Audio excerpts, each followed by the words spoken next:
Previously on Zingio TV. Et pour se rappeler de cette ferveur unique, cet esprit des Jeux, les 5 anneaux multicolores ont été installés provisoirement sur le pont d'Iéna en attendant que ceux qui sont accrochés actuellement sur la Tour Eiffel soient remplacés par une structure plus pérenne. Décision de la maire de Paris, Anne Hidalgo, et du Comité international olympique, une décision saluée par le président de la République. Donc c'est beaucoup plus que du sport. Et je crois que c'est important de se le dire, de se le rappeler. Et les anneaux sont le plus beau des symboles. Et je me réjouis d'ailleurs que le président de la République approuve aussi l'idée que les anneaux puissent rester. Et tout ça ne doit pas nous amener à nous opposer. Ça doit au contraire nous amener à le faire de façon très consensuelle.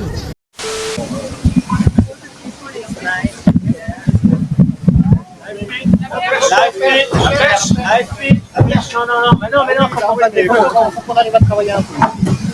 Là, c'est un moment photo quand même. Voilà.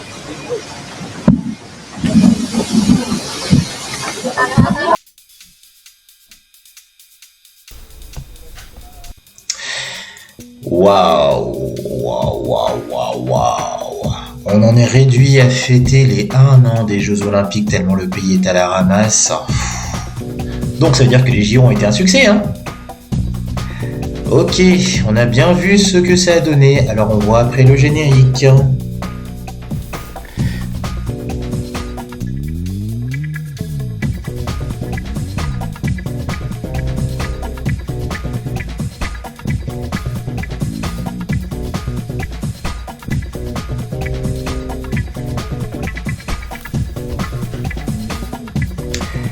Salut à tous et bienvenue pour un nouveau Zingio Talk. De base pas prévu lorsque les Jeux de Paris ont eu lieu, et bien le fait de voir nos guignols de représentants se la péter en surfant encore dessus 1 an plus tard nous a forcé à parler de ça. Alors on vous invite d'ores et déjà à aller voir notre vidéo faite sur les Jeux Olympiques sortie 1 an avant les Jeux de Paris, et vous vous rendrez compte qu'on avait vu juste une fois de plus. Donc, une année est passée depuis les Jeux Olympiques de Paris. Et que dire ? Eh bien, pas mal de choses, alors on va essayer d'être le plus synthétique possible. Et pour ne pas trop vous bourrer le crâne, ce sujet se fera en 3 parties. Alors, comme vu dans l'intro, nos chers politics se félicitent du succès des Jeux Olympiques 2024. Nous avons d'ailleurs les Nostalgios qui étaient de sortie. Bah quoi, vous voyez pas ce que c'est ? Bah, regardez. On va dire j'ai mis ma vie entre parenthèses pendant 2 semaines, les amis entre parenthèses pendant 2 semaines, et là bah, c'est la fin, donc salut tout le monde quoi. France 3, météo à la carte, voilà, il y a moyen que sur Eurosport il y ait peut-être des rediffusions, non même pas. Ça dit bizarre de se lever et de pas mettre les épreuves ou de pas aller voir le calendrier quotidien, mais le moment où j'ai vraiment réalisé, je pense que c'était il y a peut-être 1 heure, je suis retombé sur la prestation de Céline Dion à la cérémonie d'ouverture, et là je me suis dit, ah ouais c'est fini, et là ça m'a fait bizarre honnêtement, ouais. Ma nostalgie en fait, elle se matérialise d'une manière, c'est qu'à chaque édition des Jeux Olympiques, je n'aime pas regarder la cérémonie de clôture. Les yeux rivés vers le cœur du jardin des Tuileries. Pour Daniel, retraité Lavasque, c'est l'un des symboles des JO et des paras, quoi. Franchement, c'était magique, quoi. Alors quand on apprend à Margot et Anaïs qu'on commence à la démonter, oh non, ces Parisiennes se plongent dans la nostalgie. Quand elles s'envolaient comme ça le soir et tout le monde mettait la musique, on dansait, etc. Vraiment, c'était une grosse fête, en fait. Ouais. Paris, c'était une fête. Ouais, du pain et des jeux, et ils ne se révolteront jamais, le classique, ouais.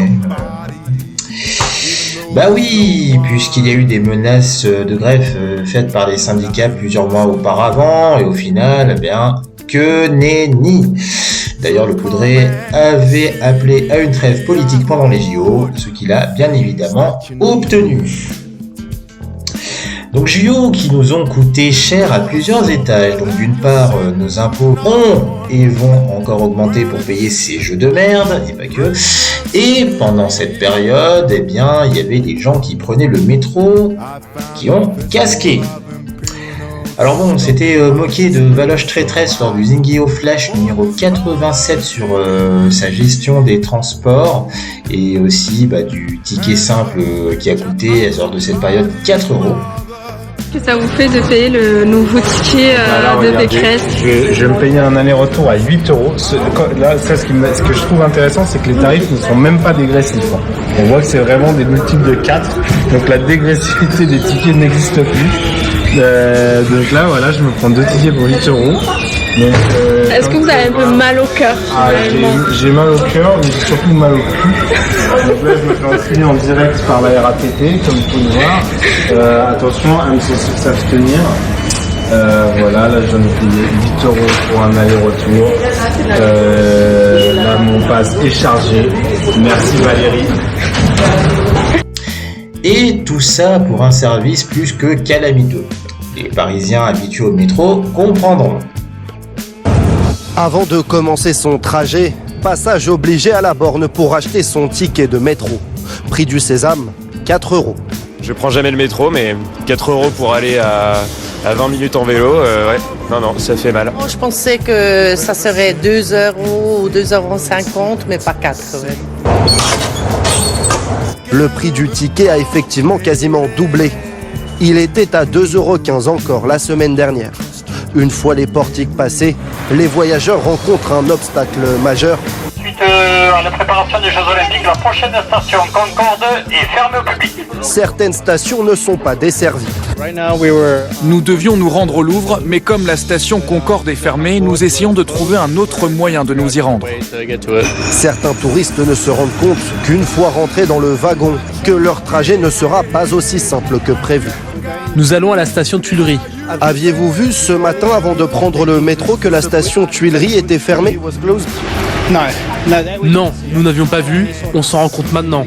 Donc je dois descendre à la station juste avant. Nous devons y aller. Nous descendons ici. Selon la RATP, 1 à 1,5 million de voyageurs supplémentaires sont attendus sur les réseaux de transport en commun pendant les Jeux Olympiques. Et comble du foutage de gueule ultime, cette pain-beige de Valoche a fini par dire que le ticket de métro a été fixé à 4 euros pendant les JO pour, et je cite, inciter les gens à ne pas en acheter.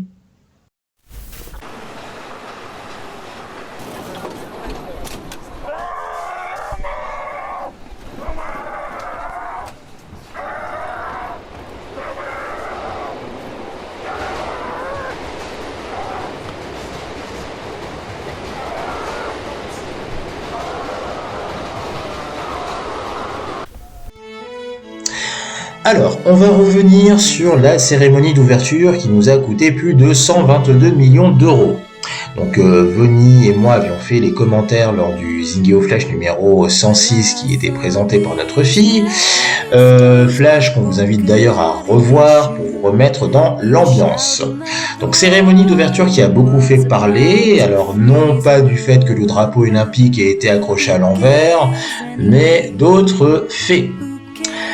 Alors que la presse aux ordres parlait d'une ouverture grandiose, époustouflante, magique et j'en passe, et qu'on a eu ce fameux cliché du poudré d'Amélie où t'es là, casse-toi de là, qui était à 2 doigts de faire Golo dans la case. Les organisateurs ont fini par présenter des excuses au public choqué par la mise en scène de la scène. Une des protagonistes, DJ Barbara Butch, que personne ne connaissait avant ce lamentable spectacle, a, selon elle, subi du cyberharcèlement. Donc celle-ci a prétendument déposé plainte. Je dis ça parce qu'à ma connaissance, il ne me semble pas qu'il y ait eu de suite. Donc, n'hésitez pas à commenter sous la vidéo si vous avez eu des infos à ce sujet. Moi qui n'ai pas trop suivi les JO, voilà. Bon, de toute façon, pour ceux qui avaient raté ça, il n'y a finalement pas eu de session de rattrapage puisque le replay a tout simplement été supprimé. La cérémonie d'ouverture des Jeux Olympiques est finalement devenue une fête sur invitation. Donc de 1 million de spectateurs, on est finalement tombé à 326 000, dont 222 000 avec des places gratuites. Donc, quand je pense aux plus de 100 000 pigeons qui ont payé leur place à 1500 balles minimum, c'est vraiment le plus bas prix, puisque le prix moyen, quand tu fais la moyenne, ça s'élevait à 2700 balles. Eh bien, les places gratuites ont été remises à des personnes choisies par l'État, les collectivités publiques ou le comité d'organisation contre la délivrance d'un QR code.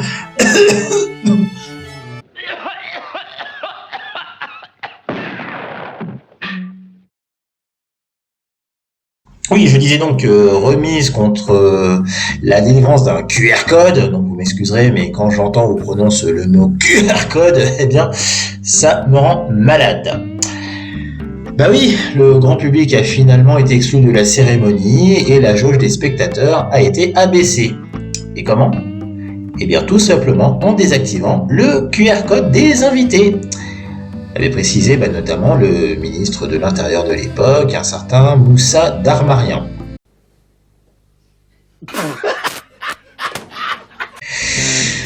Ouais, voilà, on se tue à vous dire depuis plus de 4 ans que le QR code va signer votre perte. Mais bon, continuez à flasher, c'est vous qui voyez. Ouais, donc une belle mise en bouche quand on sait ce qui s'est passé pendant la préparation des Jeux. Je veux notamment parler de la série d'expulsions. Alors non, je ne parle pas des OQTF, mais des citoyens français. Alors, si les bouquinistes ont finalement pu rester, les étudiants qui ne roulent pas sur l'or, rappelons-le, eux se sont fait dégager de leur logement. Et oui, réquisitionnés, mais je vous rassure, ils ont tout de même eu une très très bonne compensation, à savoir 100 € et 2 places gratuites pour les Jeux. Incroyable. On a l'impression que tu n'as même pas honte. Bon après, les SDF n'ont pas eu la chance de recevoir 100 balles et 2 places gratuites, puisque eux, ils ont carrément été expulsés de Paris, ce qui a notamment provoqué la colère du maire d'Orléans. Donc on compte près de 13 000 expulsions. Donc on aurait pu payer des hôtels pour loger le personnel, mais non. C'est vraiment à se demander où est passé tout ce pognon. Voyez-vous, même les flics ont galéré à trouver un logement puisque la préfecture a lancé un appel aux propriétaires privés.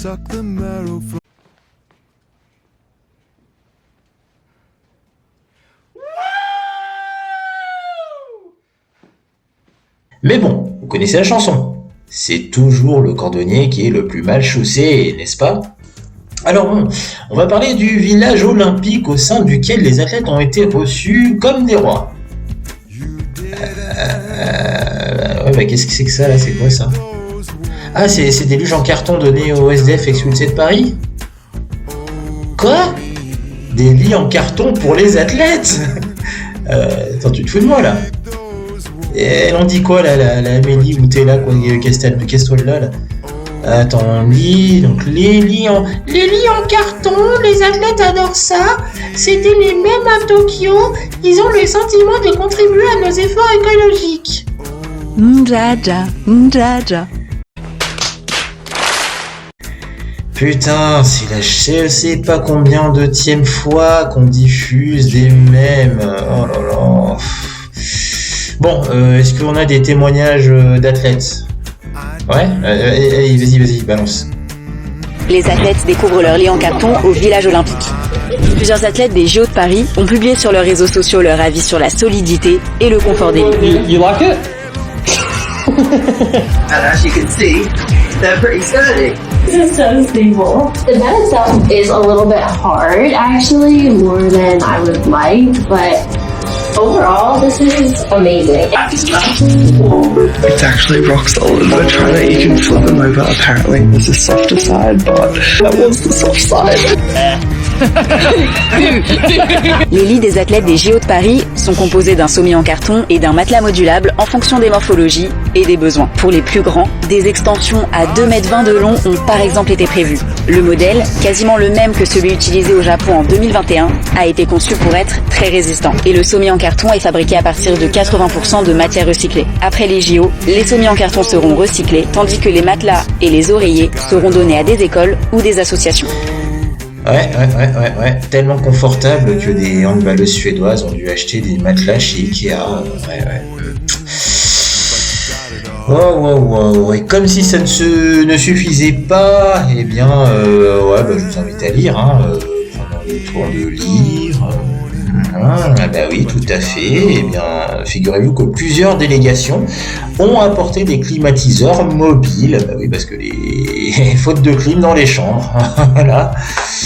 Ouais, bon bah j'espère que avec ça, la bouffe était quand même de qualité, vu qu'on est le pays de la gastronomie.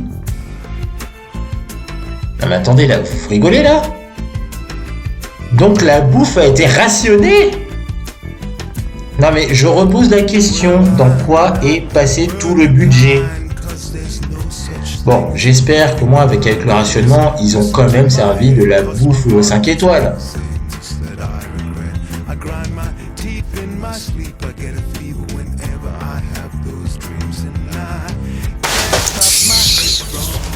Bordel de merde! Même les athlètes britanniques ont trouvé la bouffe dégueulasse. La qualité de l'accueil des athlètes a été une catastrophe. Le nageur italien Thomas Cecchon, lui il n'a pas hésité à en parler en direct après son épreuve, regardez. Sai, purtroppo, ripeto, il villaggio molti si spostano perché si mangia male, c'è caldo, non c'è l'aria condizionata, quindi sotto questo aspetto un po' così diciamo, però il resto molto. Bref, même accueillir les athlètes, on n'a pas réussi à le faire correctement.